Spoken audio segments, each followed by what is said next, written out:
بسم اللہ الرحمن الرحیم۔ السلام علیکم ورحمۃ اللہ وبرکاتہ۔ عابد راجہ چینل کی طرف سے آج میں اپنے دوستوں کو ایک دعا بتاؤں گا جو رسول اللہ صلی اللہ علیہ وآلہ وسلم نے بتائی ہے۔ نبی اکرم صلی اللہ علیہ وآلہ وسلم مسجد میں آئے، ایک شخص نماز پڑھ رہا تھا اور دعا مانگتے ہوئے وہ اپنی دعا میں کہہ رہا تھا، اللہم لا الہ الا انت المنان بدیع السماوات والارض ذل جلالی والاکرام۔ نبی اکرم صلی اللہ علیہ وآلہ وسلم نے فرمایا، کیا تم جانتے ہو اس نے کس چیز سے دعا کی ہے؟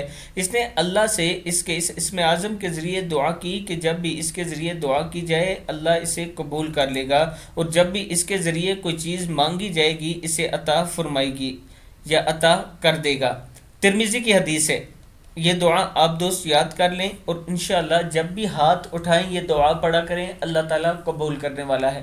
اس ویڈیو کو آپ دوستوں نے آگے ضرور شیئر کرنا ہے اور چینل کو سبسکرائب کرنا ہے۔ السلام علیکم ورحمۃ اللہ وبرکاتہ۔